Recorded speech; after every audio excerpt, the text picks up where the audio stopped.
안녕하십니까. 김선호 선교사입니다. 먼저 우리 김태호 목사님 그리고 또 사모님 또 함께 섬기시는 목사님들, 성도님들 너무 반갑고, 왜냐하면 지난주에 제가 이제 여기에 저 뒷자리에 이제 예배를 참석을 했었는데 참 너무 교회 분위기가 좋고 그리고 이제 또 제가 너무나 또 나를 잘 맞춰서 와서 또 고기 몇 달 만에 고기 굽고 먹는 날이라고 또 그래가지고 고기를 또 엄청 많이 먹고 갔습니다. 그래서 아주 너무 말씀의 은혜도 그때 이제 이사야 말씀을 전해주시고 그래서 정말 숯불같이 오래도록 주님께 쓰임받을 수 있는 사람이 되어야겠다 이런 은혜의 말씀도 받았고 고기도 잘 먹고 좋은 계절도 나누고 가서 너무 좋았는데 주중에 이제 또 목사님께서 연락을 하셔서 이렇게 좀 이렇게 선교에 대한 말씀을 좀 전해주시면 좋겠다. 그래서 그냥 두 번 생각할 것도 없이 그냥 흔쾌히 여기 또 오고 싶은 마음이 있고 그래서 흔쾌히 이렇게 그렇게 하겠다라고 이렇게 말씀을 드렸습니다. 저는 원래 출신이 여기 완도입니다. 완도 구내면 용계리 거기 출신인데 그 외국에서 이제 선교를 한 지가 벌써 이제 30년째가 되었습니다. 그래서 한국에서 살던 그런 연수보다 외국에 지금 나가 있는 연수가 좀 더 길어졌습니다. 원래 옛날에 우리가 우스갯소리로 외국에서 조금 살다가 오면은 막 발음이 안녕하세요 뭐 이렇게 하고 발음이 꺼인다고 하지 않습니까?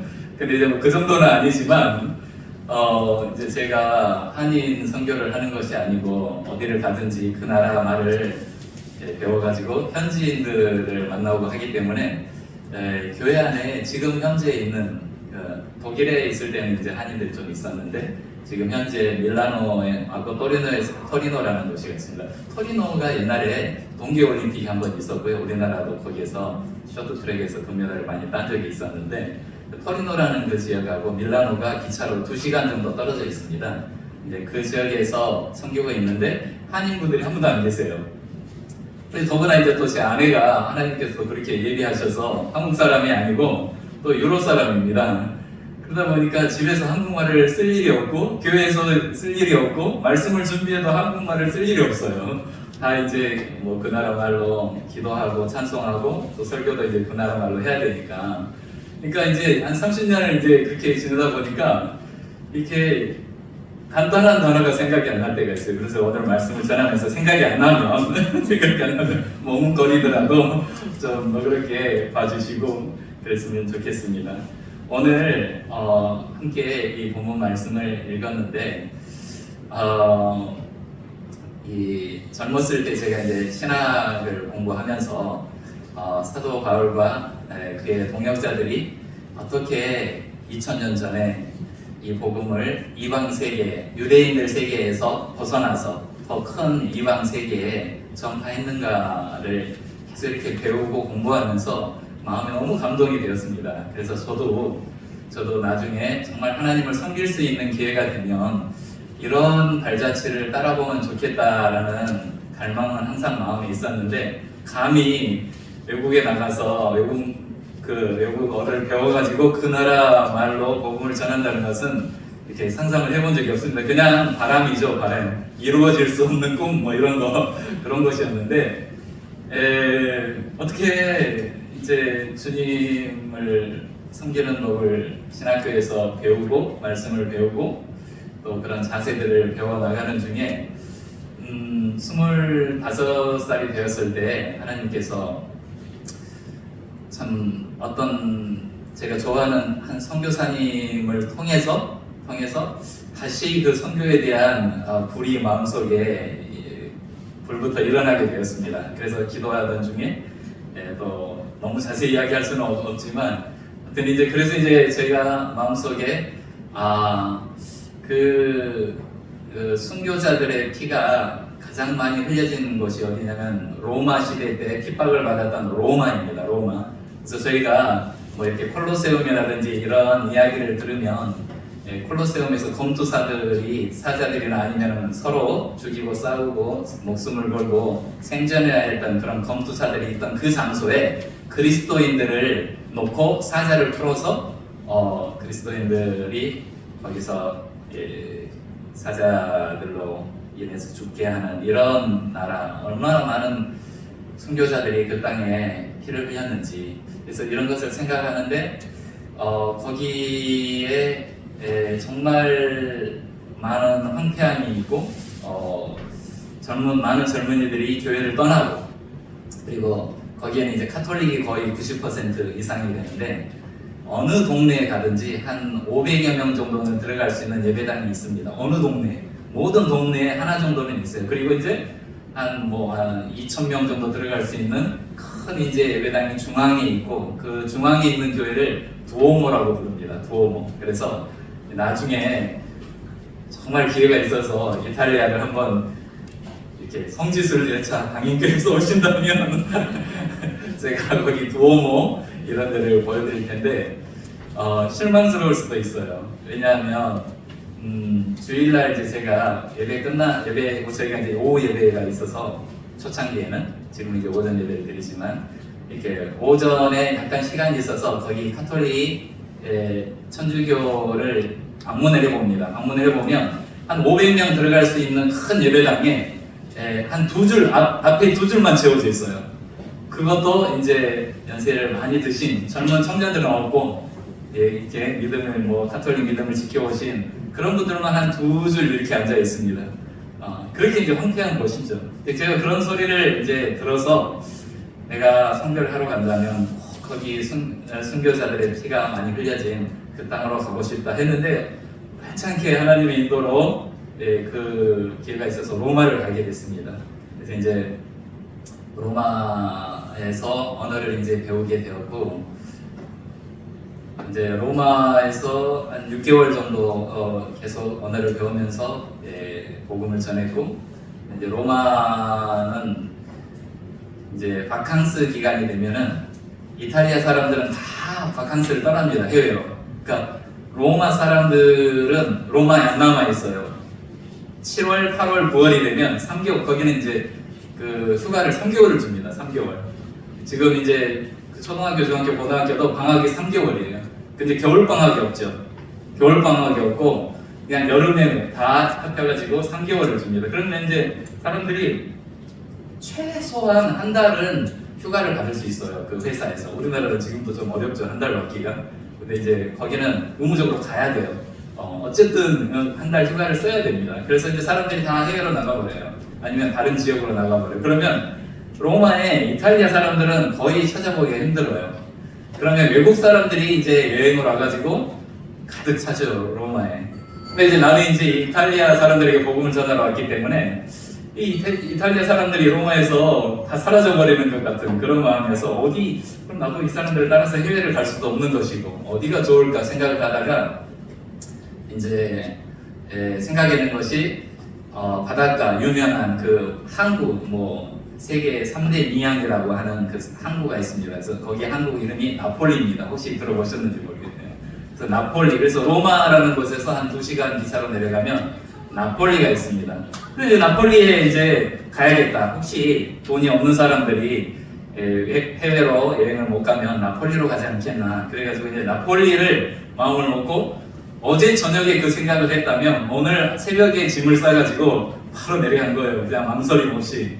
그래서 이제 나폴리에 내려가가지고 그 캐리어 가방을 끌고 이제 큰 공원을 이제 갔습니다. 큰 공원에 까포디몬테라는 공원을 가가지고 이제 거기에서 이렇게 쭉 가방을 끌고 다니면서 이제 복음을 전했죠. 복음을 전했는데 이제 아시다시피 아시아 사람이 그 사람들이 우리를 다 중국 사람으로 알거든요. 얼굴이 다 비슷비슷하니까 그 사람들이 구별을 못합니다. 그래서 그 당시만 해도 95년이었으니까요. 이게 95년. 1995년 IMF 터지기 바로 전이었는데 그때는 한국이 지금처럼 이렇게 유명한 나라가 되지가 않았었죠. 그래서 한국을 모르는 사람도 굉장히 많았습니다. 그래서 삼성이 한국 것이냐 이것도 모르고요. 현대가 뭐 한국 그 회사인지도 모르고 그런 시대입니다. 그래서 한 번은 또 뭐 한국에서 왔다 그러니까 어떤 나라냐고 물어보지 않고 한국이 뭐냐고 물어보더라고요. 한국이 뭐야? 이렇게 물어보요. 그 정도로 한국을 모르는 시대예요. 근데 이제 그때는 제가 지금은 좀 은혜로 살이 붙었지만 한 반 정도 됐거든요. 무게가 빼빼해가지고. 근데 이제 가방 캐리어 끌고 공원을 돌아다니면서 이렇게 예수를 믿으라고 이제. 근데 또 6개월 됐는데 말은 하지만 그렇게 또 유창하게 또 말을 하지도 못해요. 그런데 이제 거기 가서 막 말을 하니까 사람들이 복음을 들으러 온 게 아니라 신기해가지고 무슨 그 동물원에 원숭이 구경하듯이. 그래서 사람들이 와가지고 막 이렇게 말을 하다가 이렇게 발음이 틀리거나 단어가 틀리면 또 막 웃어요. 웃으면은 또 틀렸나 보다. 그러고 이제 또 이야기를 하고. 그러다가 이제 딱 끝나고 여기에 나랑 기도하고 싶은 사람 나무라 그래요. 그러면 아무도 안 하고 또 가버려요. 그냥 원숭이 보듯이 구경하다가 저 사람 도대체 저 중국인 저 친구 와가지고 무슨 이야기를 하다가 간 거야. 이렇게 하고 이제 구경하고 가버립니다. 그렇게 이제 나폴리를 이제 가서 첫날은 그렇게 보내고 어디 저기 이제 정말 화름한 여관을 이제 구해가지고 싼 여관을 구해서 하룻밤 자고 그 다음날 또 이제 가방은 이제 그 여관에다 놔두고 맡겨놓고 또 나와서 이렇게 복음을 전했습니다. 근데 이제 그때 복음을 전하면서 가장 그 어떤 말씀이 갑자기 마음에 와닿냐면 누가복음에 이제 가난한 자들에게 복음이 전파되고라는 그 희년에 대한 말씀이 있습니다. 그래서 가난한 자들에게 복음이 전파되고 그늘에 앉은 자들, 가난한 자들에게 복음이 전파된다. 이 말씀이 자꾸 마음을 만졌습니다. 그래서 거기 있는 사람들에게 물어봤죠. 나폴리에서 가장 가난한 동네가 어디냐? 그랬더니 한 사람한테 물어보니까 어디라고 정해줘요. 그러면 이 사람 말만 들을 게 아니니까 또 다른 사람한테도 물어봐야 되잖아요. 그래서 또 다른 사람한테 물어봤어요. 다른 사람 물어봤더니 또 같은 지역을 가르쳐줘요. 그래서 한 3명한테 물어봤는데 3명 전부 다 제일 가난한 지역을 똑같이 가르치는 거예요. 그래서 거기는 정말 가난한 것보다. 그리고 이제 물어서 이제 갔죠. 이제 버스를 탔어요. 버스를 타가지고 이렇게 가는데 이게 나폴리 사람들이 좀 다혈질이기도 하지만 속이는 것도 많습니다. 도둑도 많고 엄청 많아요. 거기도 이제 마피아도 많고 나폴리가 그래서 이탈리아에서 그 나폴리 그러면 좀 멸시받는 지역입니다. 그래서 이제 그렇게 서름을 받다 보니까 나폴리 깐소네, 뭐 오솔레미오 그런 거 있으시죠? 뭐 오솔레 미오 그 스타인 프론티아테 이렇게 하면서 그런 나폴리 깐소네가 유명해진 게 그런 애환이 곁들여 있고 멸시받는 지역이라 그렇습니다. 그래서 갈릴리도 우리가 성경 말씀을 배우다 보면 유대 지역에 예루살렘이 있는 지역 사람들이 저 북쪽에 있는 갈릴리 사람들을 멸시하거든요. 그런 것처럼 나폴리 사람들이 이렇게 멸시를 받는데 그 멸시받는 사람들 중에서도 더 멸시받는 것이 있더라고요. 거기가 너무 가난하고 이름이 사니타라는 곳입니다. 사니타인데 그래서 이제 뭐 도둑도 많고 뭐 속이는 그런 사기꾼도 많고 그래서 그렇게 생각을 하고 이제 버스를 타서 가다가 버스를 어디서 내려야 되는지를 모르죠. 처음 갔으니까. 그래서 버스 안에 있는 한 청년한테 사니타가 어디냐, 사니타에 도착하면 나 좀 내리게 가르쳐달라 하니까 이 친구가 그렇게 하겠대요. 그래서 오, 나폴리 사람들 좋구나 생각을 했죠. 나폴리 사람들 마음씨가 그렇게 나쁘지 않네, 친절하네 생각을 해서 그 사니타 정류장에 내렸는데 이 친구가 같이 내리는 거예요. 그래서 도와주겠답니다. 그래서 이렇게 친절할 수가 해가지고 또 마음에 감동을 받아서 그 젊은 친구를 따라갔죠. 따라가가지고 사니타라는 그 입구에 도착을 했는데 저에게 5,000원 줘요. 이렇게 하는 거죠. 5,000원입니다. 5,000원. 그래서 그 당시 이제 리라였는데 5,000원 정도 했어요. 5,000원도. 그래가지고 자기가 이것을 안내를 했으니까 안내한 값을 줘야 된다고. 이제 그때 이제 여기가 나폴리구나 이제 그걸 처음 알았죠. 안 주면은 뭐 이렇게 해코지할 것 같더라고요. 그래가지고 없는 돈에 또 5,000원 줬어요. 주고 이제 딱 거기를 들어갔는데 나폴리에 이제 들어갔죠. 근데 거기 딱 들어가니까 그 입구가 한 이쪽 두 군데밖에 없는데 그 한 50m쯤 쭉 걸어 들어가야 되는 골목길, 약간 넓은 골목길인데 들어가자마자 마약 중독자들이 엉거주춤하게 이렇게 우리 옛날에 군대에서 얼차려 받으면 이렇게 한 앉지도 않고 서지도 않고 이렇게 반쯤 팔 벌리고 있지 않습니까? 그렇게 있어요. 그러니까 마약 중독자들이 이렇게 엉거주춤하게 앉아 있어서 우리 같으면 힘들어서 1분도 있기가 어려운데 그 사람들은 5분, 10분 그렇게 엉거주춤하게 계속 있어요. 완전히 일어서지도 못해요. 완전히 앉지도 못해요. 그런 사람들이 그 길 한 50m 되는 길에 한 17, 8명 있었던 것 같아요. 가는 중에. 그래서 나중에 알게 됐죠. 거기가 가난한 지역이기도 하지만 거기가 마피아 소굴이라는 것도 알게 됐어요. 그래서 이제 여러분 마피아는 그 이름이 어디서 나왔냐면 시실리아 그 이탈리아 지도를 보면 맨 끝에 있는 큰 섬이 있는데 그 섬에 있는 마피아들을 마피아라고 불러요. 마피아라는 이름이 그 섬에서 나온 거죠. 그러면 그 섬에만 마피아 같은 그런 그런 조직이 있는 게 아니라 다른 지역에도 있겠죠. 그래서 나폴리 지역에 있는 마피아 같은 그런 조직을 까모라라고 합니다. 까모라. 그리고 또 뭐 안드랑게타 뭐 이런 것도 있는데 까모라 지역에 완전 거기가 본거지인 거죠. 본거지. 근데 저는 그걸 모르고 들어갔어요. 들어갔는데 외국인들은 그 지역을 들어가지 못합니다. 발을 디뎌놓지를 못해요. 왜냐면 범죄의 대상이 될 수 있어요. 금방 눈에 보이기 때문에. 그냥 사람들 이렇게 가해하는 것이 너무나 손쉽습니다. 오토바이 타고 다니면서 발로 차고 가고 물 좀 뿌리고 가고 막 이렇게 너무나 쉽게 그렇게 합니다. 그래서 이제 외국인들이 들어가지 못하는데 저는 그냥 외국인이 아니라 중국인처럼 보이는 외국인이지 않습니까? 그 이제 아시아 사람이니까 들어가면 눈에 확 들어오는 거예요. 눈에 확 들어오는 거죠. 아시아 사람이 여러분 잘 아시겠지만 중국 사람들은요 어디를 가나 중국 식당을 차려요. 중국 음식점을 오픈을 합니다. 어디를 가나. 그건 지금 유럽도 마찬가지예요. 중국 사람들이 이제 워낙 인구가 많으니까 전 세계로 다 나가서 중국 음식점을 차리죠. 근데 그 지역에만 중국 음식점이 없어요. 중국 음식점이 없어요. 들어가지를 못해요. 그 지역에는. 근데 이 중국 사람처럼 보이는 한국 사람이 거기를 들어간 거죠. 들어가니까 사람들이 완전히 무슨 초집중을 해가지고 내가 걸어가니까 뭐라고죠? 그 스포트라이트를 받으면서 간다고 그럴까? 그렇게 이렇게 쭉 그런 주목을 받으면서 이제 쭉 들어갔죠. 그래서 이제 거기 들어가가지고 거기서 복음을 전하는데 어떻게 복음을 전해야 될지 모르니까 그때는 또 훨씬 젊었고 잘 모르기 때문에 어떻게 해야 되나 하다가 문을 그냥 두드린 거예요. 여기 여호와 증인들 사람들 막 문 두드리고 다니잖아요. 그런 것처럼 저도 문을 두드리고 다녔습니다. 문을 두드리고 다녔는데 사람들이 문을 딱 열고 너무 황당해하는 거죠. 갑자기 앞에 아시아 얼굴을 한 사람이 있으니까 이렇게 놀라기도 하고 문을 탁 닫아버려요. 놀래가지고 문 열고 딱 닫아버려요. 근데 어떤 집은 이렇게 그냥 문 열고 그냥 쳐다보고 있어요.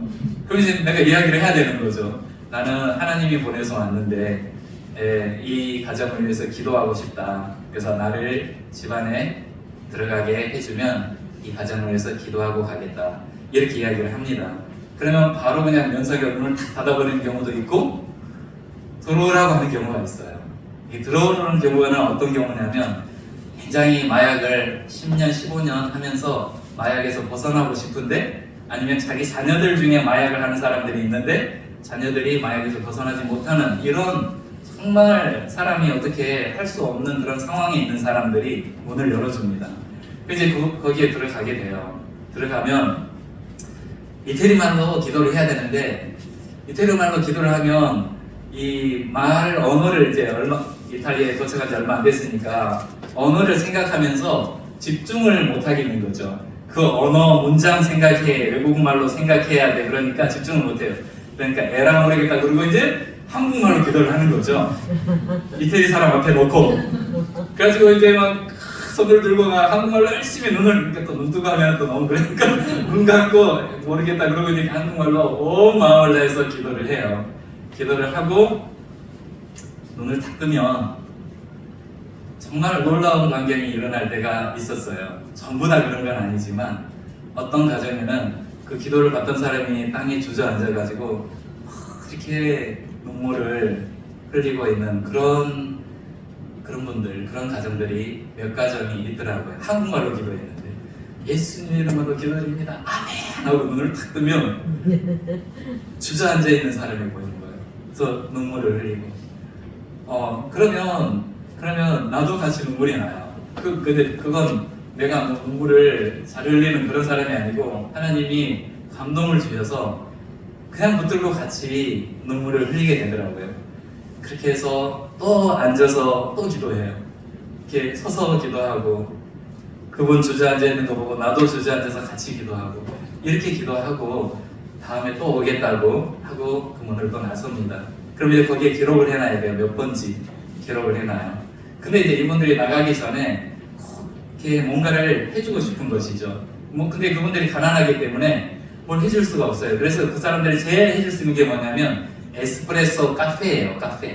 카페라고 해서 커피인데 요즘에는 그 에스프레소가 한국에도 많이 들어왔지만 이렇게 그 진짜 조그만 종지기에다가 이만큼 들어있는, 근데 그 세기 강도가 너무 세요. 너무 이렇게 그래도 뭐라 그러죠? 그걸 한국말 생각이 안 납니다. 이렇게 뭐라 그러죠? 엑기스 이렇게 완전히 그래서 그걸 줘요. 근데 엄청 강하거든요, 그게.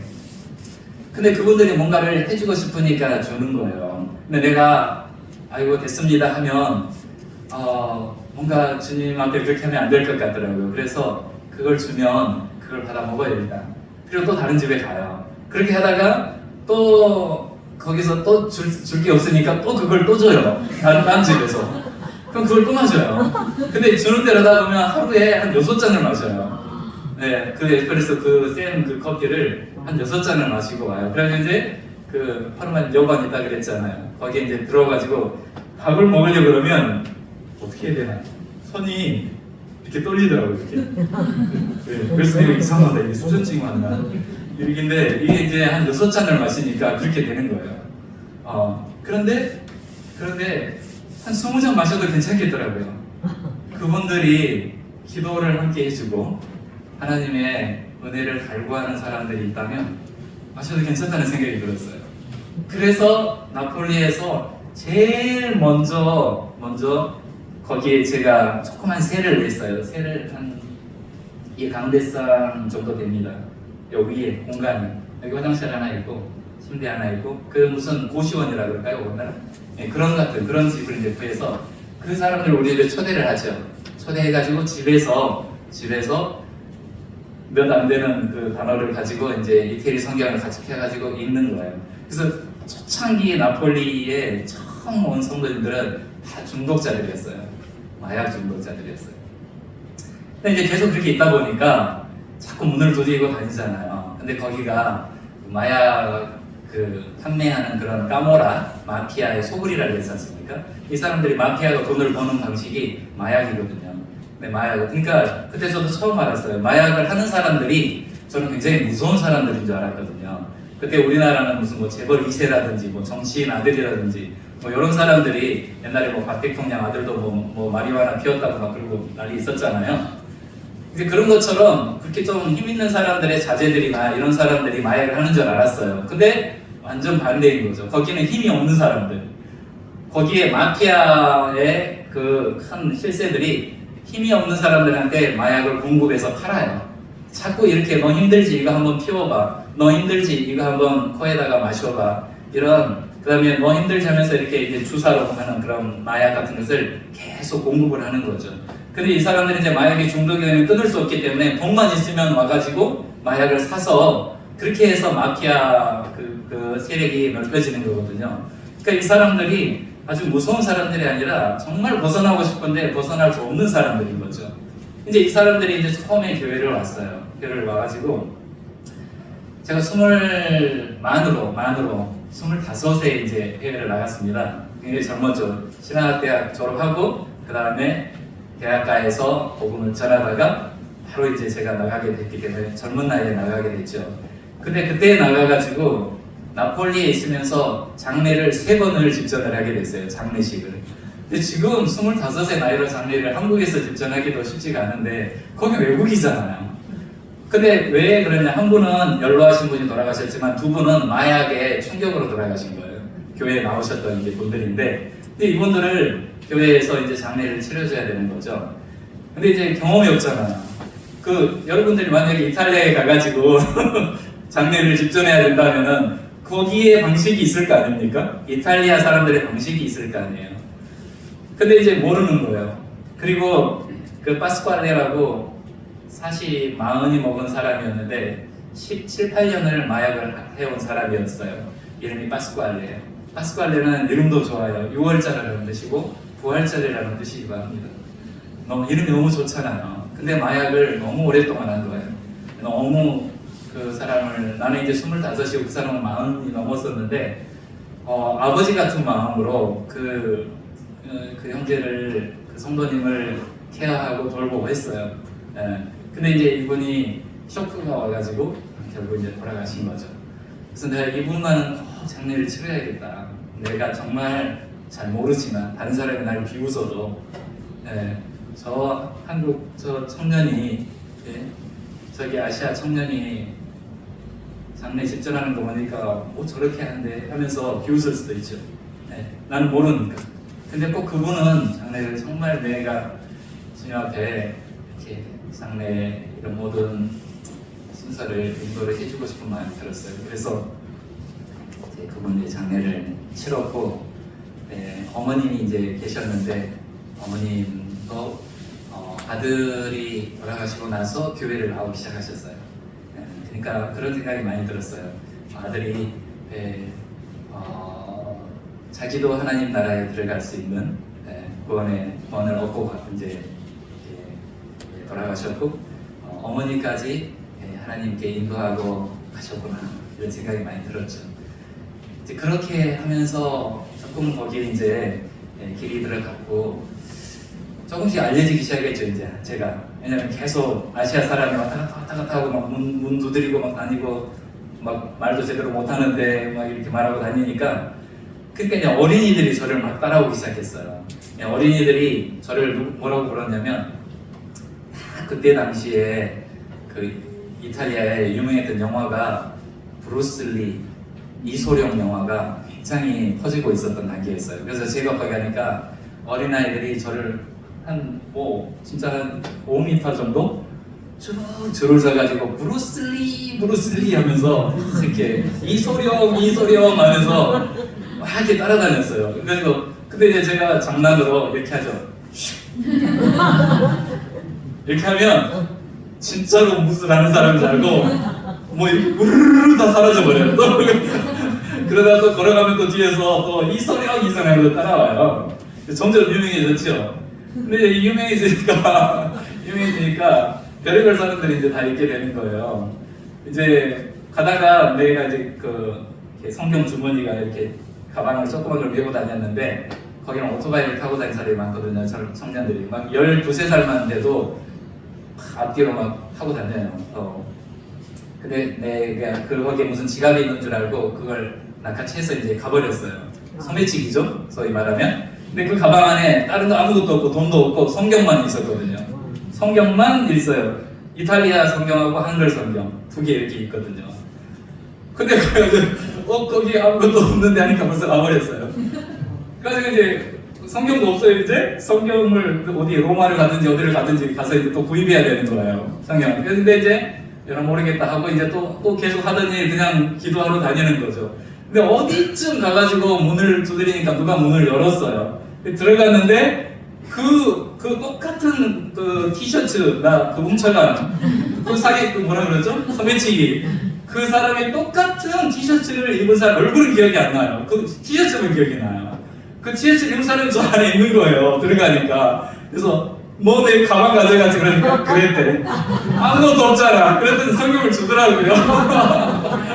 그래서 성경을 내받고 너 교회 나와라 이렇게 하고 했는데, 그런 것만 있는 게 아니고 젊은 애들이 이제 많으니까 거기는 공부를 잘 안 해요. 그리고 젊은 때부터 막 마약을 하기도 하고 해요. 그래서 오토바이 타고 다니는 애들이 물총 있잖아요, 물총. 그래서 이렇게 걸어가고 있으면 이렇게 옆으로 얼굴에다가 이렇게 싸면서 이렇게 지나가요.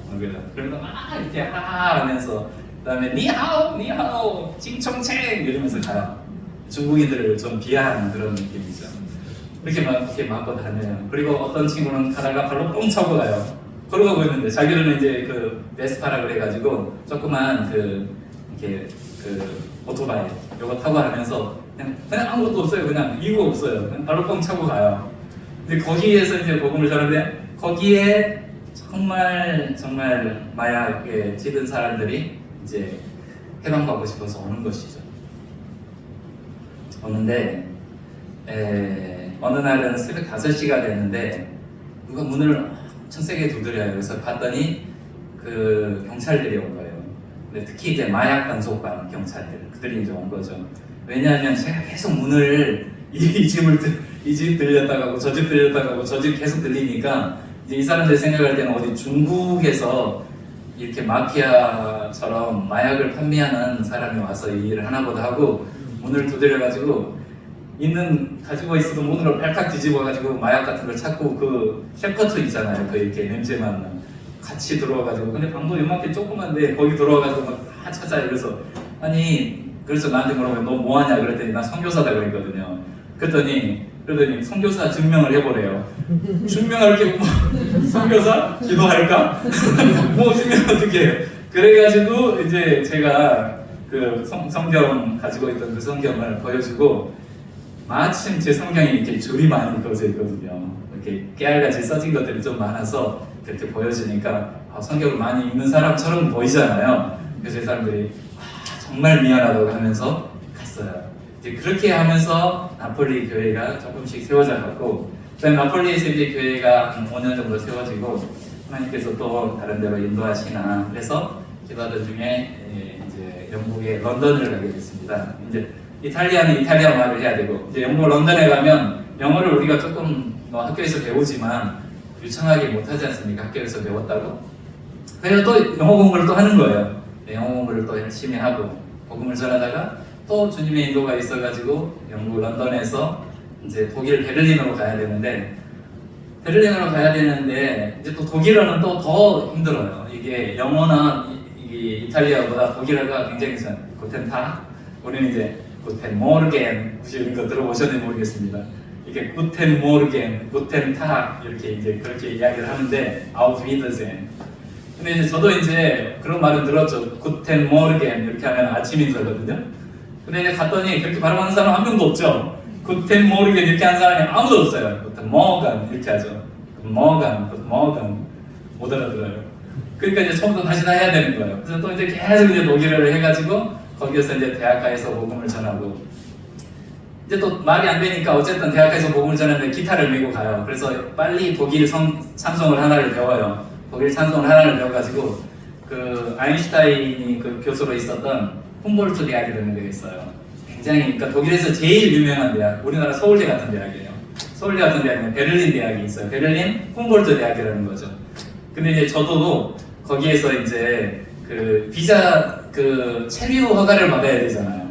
체류 허가증, 비자, 체류 허가를 못 받으면 우리 외국인들 여기서 일할 때 그 체류 허가증이 없으면은 돌아가야 되잖아요. 불법 체류자가 되지 않습니까? 저도 딱 3개월만 여행 관광객으로 머물 수 있지 3개월 이상이 되면은 이제 불법 체류자가 되는 거예요.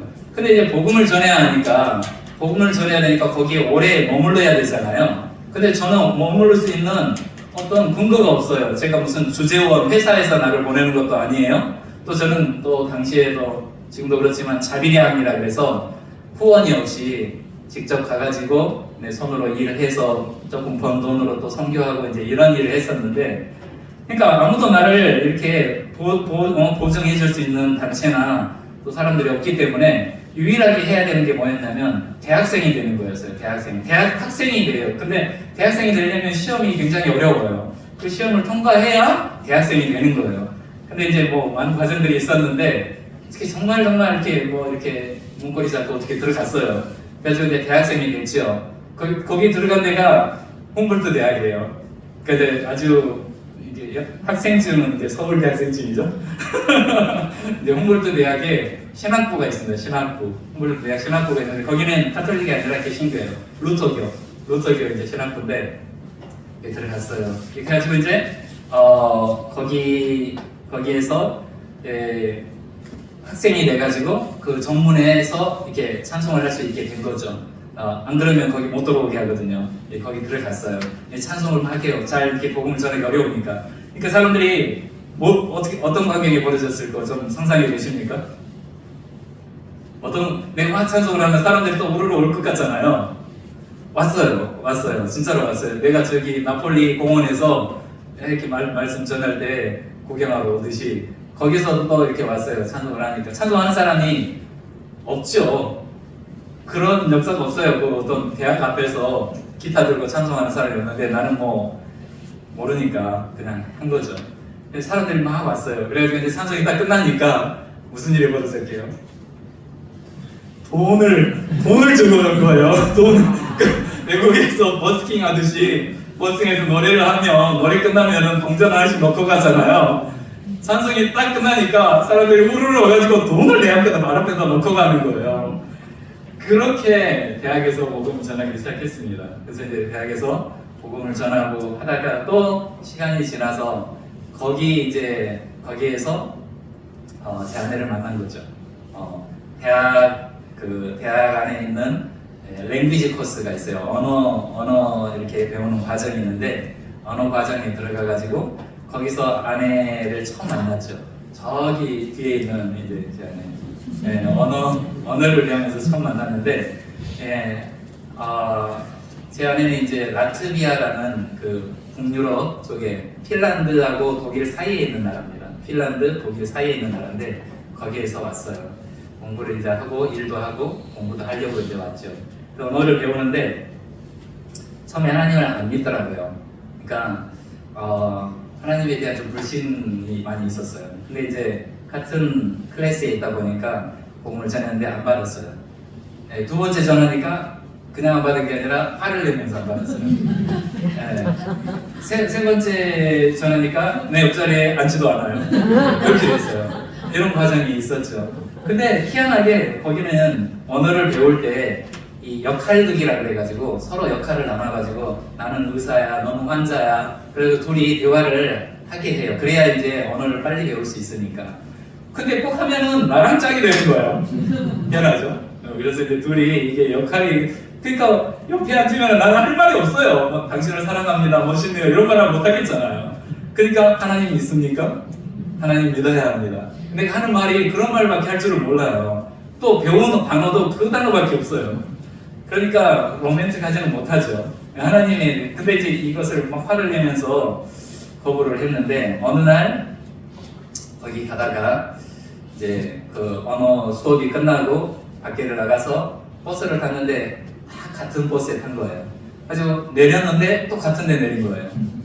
제가 따라 내린 게 아니고 제가 물건 살기 위해서 내렸는데 아내도 같이 내린 거죠. 그래서 내려가지고 그때 이제 내가 딱 한마디를 했어요. 사람에게는 하나님 필요 없는 것 같지만 정말 하나님께 도움을 구하고 싶은 때가 온다. 일생에 한두 번은 꼭 올 것이다. 그렇다면 다른 거 생각하지 말고 그냥 주 예수님하고 예수님의 이름을 불러봐라. 예수님, 그러니까 이렇게 된 거죠. Herr Jesus, 이제 독일 말이에요. Herr Jesus, 그러면 주 예수님 이런 뜻이거든요. 그래서 Herr Jesus 하고 네 하고 싶은 말을 계속 해라. 그러면 하나님께서 너의 마음에 평강을 주실 것이고 그 다음에 너에게를 인도해 주실 거다. 그렇게 하고 헤어졌죠. 나중에 이제 정말 내가 알지 못하는 어려움이 개인적인 어려움이 이제 임한 거예요. 그래서 이제 집에 있으면서 내 말이 생각난 거죠. 그래가지고 혼자 기도를 해야 되는 거죠. 그렇게 해본 거예요. 그냥 예수님 이름을 부르면서 해본 거죠. 그랬더니 막 울고 싶은데 울음이 안 나더래요. 왜냐면 갑자기 마음이 편안해지면서 이거 이론상으로는 아주 어려운 환경이고 내가 아주 슬픈 상황이기 때문에 울어야 되는데 머리로는 계속 울어야 되는데 마음이 평강이 와버리니까 울음이 안 나오는 거예요. 그래서 희한한 체험을 하고 다시 언어 수업을 왔죠. 언어 수업에서 또 만났는데 그 이야기를 하는 거예요. 이상하다. 울고 싶은데 안 울어지더라. 이렇게 된 거죠. 그래서 그러면 하나님께서 역사하시는가 보다. 이제는 복음을 들어야 돼. 이제 복음을 이제 전했어요. 복음 말씀을 예수 그리스도께서 우리를 위해서 어떻게 십자가에서 죽으셨는지 그걸 했고 아내가 그렇게 받아들인 거죠. 이 아내가 독일에서 제가 처음 복음을 전해서 예수님을 믿는 사람이에요. 첫 열매죠. 첫 열매입니다. 그래서 이제 그때 이제 대학생들 우리 아내를 포함해서 대학생들 서너 명을 모아서 성경 공부를 시작했어요. 예배 장소가 없으니까 집도 이렇게 데려오기도 어렵고 그래서 그냥 아무 데서나 서너 명이 그냥 학교 강당 이런 데서 그냥 만나가지고 이렇게 함께 성경 공부를 하고 그리고 한 2년 반 정도 이렇게 교회 함께 자그마한 이제 교회죠. 우리는 이제 교회라고 부르으니까 한 6, 7명 돼도 교회라고 했으니까 교회에서 그렇게 2년 반 그래서 한 성도들이 17, 8명쯤 되었을 때 이제 아내에게 물어봤죠. 나는 주님을 끝까지 섬길 건데 땅에서 조금 잘 자리 잡고 살 보장이 없다. 어디 가서 교회가 하나님 앞에 개척이 되면 교회가 잘 자리할 수 있도록 도와주고 자리할 정도 됐다 싶으면 나는 또 떠날 거다. 근데 내가 이런 삶을 살 텐데 나와 함께 이 긴 여행을 함께 할 수 있겠냐. 그랬더니 덥석 물은 거죠. 뭘 모르니까. 어려운 이야기를 별로 안 했거든요. 그래서 그렇게 하겠다고 이야기를 한 거예요. 그렇게 해가지고 이제 제가 총각 딱지를 떼게 됐습니다. 이렇게 해서 이제 독일에서 계속 섬기다가 이제 다시 하나님께서 밀라노로 또 인도를 해주셔서 밀라노에 오게 되고 그 다음에 밀라노에 있다가 또 토리노 아까 동계올림픽이 있었던 데 있죠? 거기를 또 이제 갔다 오고 이렇게 했습니다. 그래서 지금 토리노에 교회가 있고요. 한 12, 3명 정도 이렇게 있어요. 그리고 거기가 교회가 시작이 되니까 두 군데를 섬겨야겠다. 왜냐하면 밀라노를 그냥 놓을 수가 없겠더라고요. 그래서 토리노하고 밀라노를 계속 왔다 갔다 이렇게 하고 이제 밀라노에서도 계속 섬기고 있고 밀라노에서 섬기다가 또 이렇게 정말 주님께 헌신된 젊은이들이 일어나면 제자 훈련을 하고 또 선교사 프로그램이 있어요. 평신도 선교사 프로그램을 이렇게 이수시켜가지고 그들이 또 영국의 맨체스터라는 데가 있습니다. 그래서 맨체스터로 또 선교사 평신도 과정으로 또 보내고 또 이게 중간에 또 노바라라는 데가 있어요. 노바라라는 데 또 거기 도시에 가게 되고 그렇게 하면서 계속해서 지금 섬기고 있습니다. 오늘 본문 말씀인데 요 이야기만 하고 이제 마치도록 하겠습니다. 여기 이제 저희가 여기 본문을 볼 수가 있는지 모르겠는데 여기 사도행전 11장 19절을 보게 되면 그때 스데반의 일로 일어난 환란으로 말미암아 이렇게 있구나 흩어진 자들이 그러니까 스데반의 일로 환란이 예루살렘에 일어나게 된 거죠. 그래서 스데반 집사가 순교를 하지 않습니까? 스데반 집사가 하나님을 증거하고 돌에 맞아서 이제 순교를 하게 됩니다. 그러니까 그 스데반 집사의 일로 인해서 예루살렘 교회에 이제 진짜 큰 환란이 닥친 거죠. 핍박이 임하게 된 거예요. 그러니까 예루살렘 교회에 있던 성도들이 이제 곳곳으로 흩어질 수밖에 없는 상황이 된 거죠.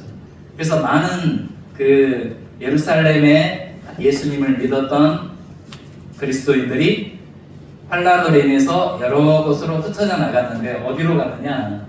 여기 보면은 베니게라고 그러죠. 베니게. 우리나라 말은 베니게는 굉장히 어려워요. 그 페니키아라는 데가 있어요. 페니키아.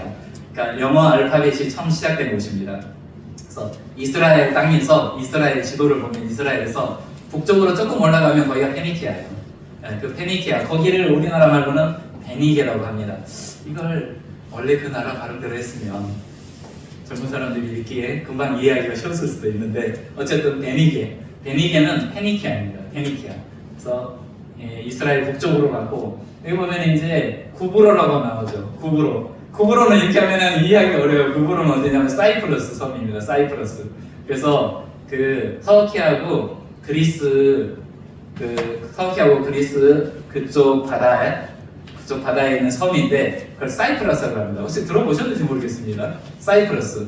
그래서 이제 사이프러스 섬이 있는데 북쪽은 터키가 이렇게 점령하고 있고 남쪽은 그리스가 점령하고 있고, 거기 항상 전쟁이 좀 많이 있고 뉴스에도 많이 나오는 데입니다. 그래서 거기가 이제 구브로는 사이프러스 섬이에요. 안디옥은 여기 베니게에서 북쪽으로 더 올라가면 안디옥이에요.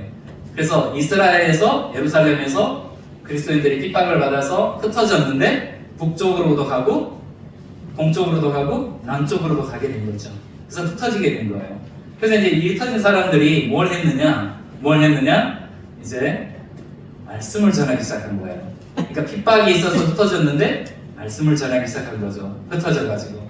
그래서 여기 보면 오늘 우리 김 목사님 예배 부름으로 이렇게 부르실 때 성령이 너에게 하시면 내가 예루살렘과 유대와 사마리아와 땅끝까지 이르러 내 증인이 되리라, 이 말씀을 이제 이렇게 예배 부르심으로 소개하셨는데, 거기 그 말씀처럼 하나님께서는 이 복음이 유대 땅에만 그리고 예루살렘에만 머물러 있기를 원하지 않으시고 세상 끝까지 가기를 원하셨죠. 그래서 오늘 교동문 우리가 서로 읽으면서 마태복음에 너희는 가서 모든 족속으로 제자를 삼아 아버지와 아들과 성령의 이름으로 세례를 주고 내가 너희에게 분부한 모든 것을 가르쳐 지키게 하라, 이렇게 하시면서 내가 세상 끝날까지 항상 너희와 함께 있으리라 하시지 않습니까? 그래서 예수님께서는 이미 그분의 제자들에게 또 우리 모든 그리스도인들에게 세상 끝까지 가라고 명령을 하신 것이죠.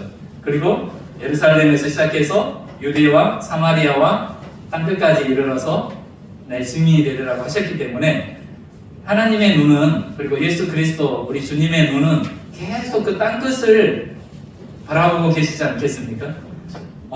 언제 누가 갈 것인가?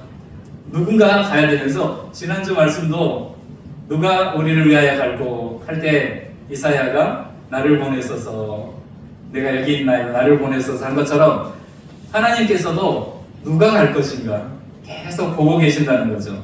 그런데 이 가는 것이, 오늘 말씀을 제가 교체하고자 하는 이유가 뭐냐면, 이 본문을 택한 이유가 뭐냐면 그냥 이렇게 가는 게 아니라는 것이죠. 영적인 의미로. 물질적으로야 비행기를 타고 갈 수 있고 배를 타고 갈 수 있지만 그 연결선이 다 있는 것이죠.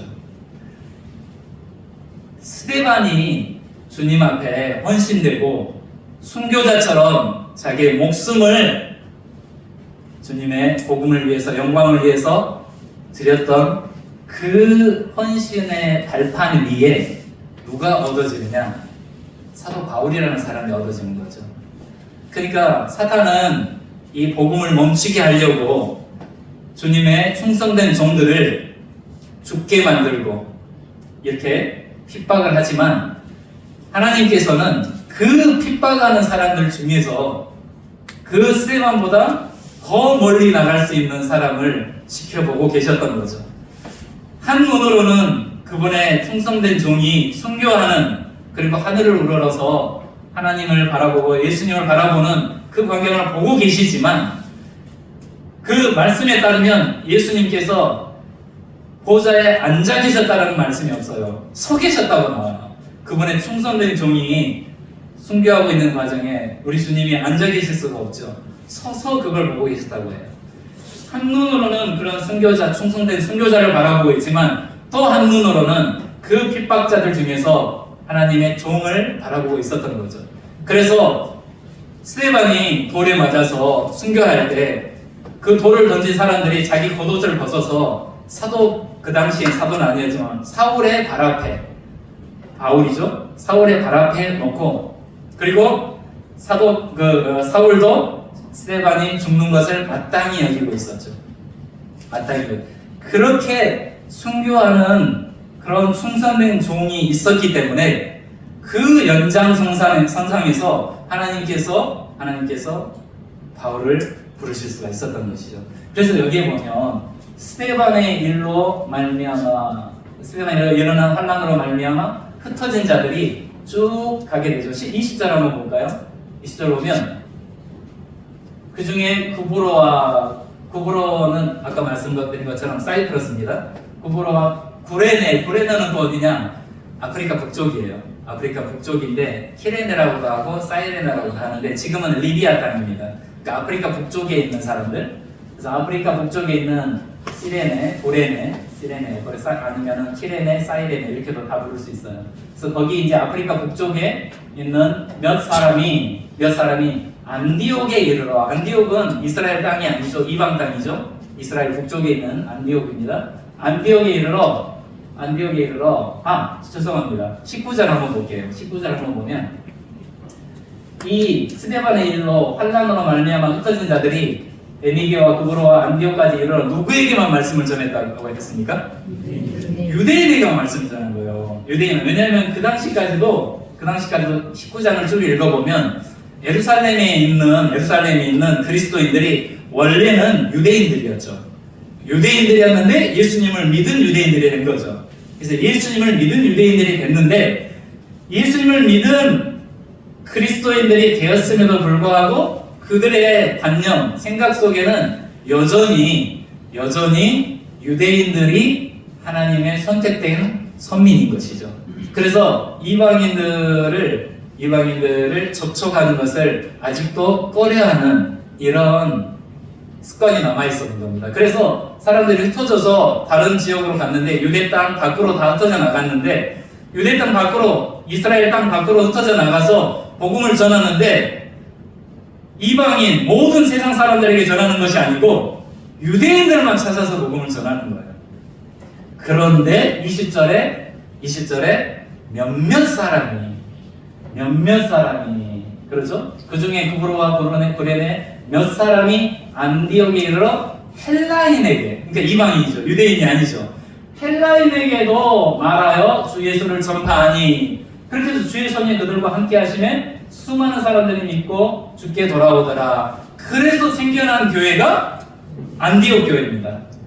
안디옥 교회예요. 그리고 나서 쭉 말씀을 읽었지만 안디옥 교회에 그리스도인들이 생겨났다는 말을 예루살렘 교회의 책임자들, 예루살렘 교회가 듣게 된 거예요. 그래서 예루살렘 교회에서 안디옥이라는 데에 그리스도인들이 생겼다고? 그러면 누구를 보내야지 하고 보낸 사람이 바나바라는 사람입니다. 그래서 바나바는 성령이 충만하고 아주 신실한 충성된 사람이에요. 이 바나바가 사울을 미리 알고 있었거든요. 그래서 사울하고 또 대화를 많이 하니까 사울의 귀중한 면을 봤던 것 같아요. 그래서 이 사람이 예루살렘에서 안디옥에 가서 보니까 성령님의 놀라운 역사가 안디옥 교회에 있거든요. 근데 다 새신자들이기 때문에 누군가 말씀을 가르쳐야 돼요. 근데 생각해 보니까 사울이라는 사람이 생각이 난 거죠. 근데 사울은 그 당시 어디에 있었냐면 쭉 올라가서 안디옥에서 조금 더 올라가면 다소라는 데가 있어요. 다소, 소아시아 지역에 다소라는 곳에 거기가 자기 고향이에요. 그래서 사도 이제 사울이었겠죠. 다소에서 자기 고향에서 있었는데 바나바가 안디옥에서 같이 섬기자라는 부탁을 하려고 다소까지 가는 거예요. 다소에서 사울을 데리고 내려와서 안디옥에서 1년 동안 바나바와 사울이 말씀을 가르칩니다. 그래서 교회가 든든해지는 거예요. 그래서 나온 이야기가 사도행전 13장입니다. 성경 혹시 13장은 어렵죠? 거기 볼 수도 있을지 모르겠네. 13장에 이제 거기에 있는 성도들이 함께 금식하면서 기도하고 있는데 성령께서 바나바와 바울을 따로 불러 세우라라고 말씀을 하시는 거죠. 그래서 이게 다 이어져 있어요. 다 이어져 있는 거예요. 이어져 있어요. 그래서 스데반 이전에는 사도들이 핍박을 받으면서 감옥에 갇히면서 복음을 전했고 이들 가운데서 스데반의 충성된 순교가 있었고 그 순교로 말미암아 사람들이 흩어졌고 흩어진 사람들이 다 유대인들에게만 복음을 전하는데 그 중에 몇몇 사람이 헬라인에게도 복음을 전하는 거죠. 그러니까 거기에서 안디옥에서 헬라인들에게 복음을 전하니까 이제 이방인 그리스도인들, 유대인 그리스도인들뿐만 아니라 이방인 그리스도인들이 생겨나게 되고 안디옥 교회가 탄생하게 된 거죠. 그래서 바나바가 다소에 가서 사울을 불러와가지고 안디옥 교회에서 1년 동안 말씀을 가르치고 제자들이 안디옥 교회에서 처음으로 그리스도인이라고 칭함을 받게 되죠. 그렇게 나서 그들이 계속 믿음 생활을 해가는 중에 성령님께서 그들 가운데서 이방 땅으로 복음을 전할 바나바와 사울을 따로 불러 세우게 된 겁니다.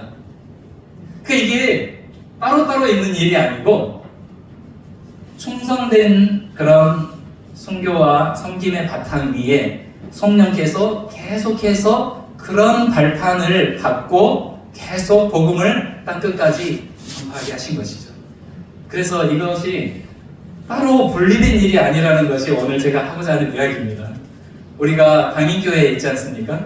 완도죠. 완도면 진짜 남쪽이잖아요. 남쪽이고 남쪽에서도 남쪽. 그리고 제가 듣기로는 이 당일리가 좀 그 형세가 조금 험한 쪽이라 옛날에는 사람들이 많이 살질 않았다고 그런 이야기도 들었습니다.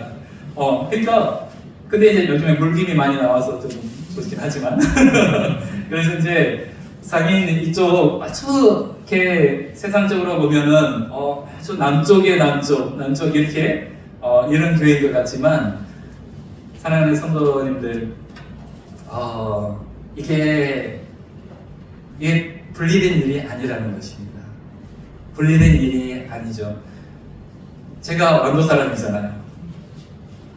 그러니까 제가 뛰어난 무슨 그런 사람이라는 이야기가 아니고 계속해서 갈 수 있게 하나님께서 문을 열어주셨지 않습니까? 제가 생각을 해보면 제가 용계 사람이라고 하지 않습니까? 용계 출신이거든요. 저를 교회로 처음 데려간 분이 누구냐면 지금 여기 계신 박승원이 할머니 김한성 권사님 여기 신학교에 원동이 아니라 영계 신학교회가 있었거든요. 기억하시는 분들은 기억하실 겁니다. 거기에 출석을 그렇게 하시면서 이 누님이 저를 교회로 처음 데리고 가신 분이에요. 그렇게 저는 이제 그 과정을 겪으면서 하나님을 체험하게 됐고 그렇게 하면서 하나님을 섬기는 마음을 갖게 됐고 그렇게 하면서 신학을 공부하게 됐고 그렇게 하면서 선교의 마음을 품게 됐고 그렇게 해서 나간 것이 로마로 나가게 되고 나폴리로 나가게 되고 런던으로 나가게 되고 독일 베를린으로 나가고 또 라이프치히 드레스덴 이런 쪽으로 갔고 그리고 비텐베르그라는 것도 갔어요. 마르틴 루터가 종교교육을 시작했던 비텐베르그에서 갔었죠.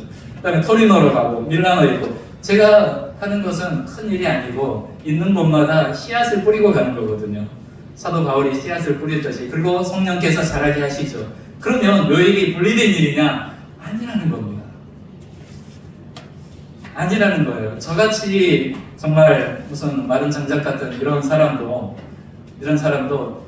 이런 헌신된 성도님들, 기도하는 성도님들의 발판으로 나아가게 된 거죠. 그래서 분리된 일이 아니에요. 담임교회가 이 땅끝까지 복음을 전해야 된다는 이런 기도 제목으로 계속 기도하신다면 분리된 일이 아니라는 겁니다. 그러니까 이게 물질적으로 그냥 막 비행기 타고 떨어지고 그냥 하늘에서 떨어지는 일이 아니고 헌신과 기도의 발판으로 계속 나가는 연장선입니다. 연장선이기 때문에 여기 담임교회 사랑하는 성도님들 말이 길어졌는데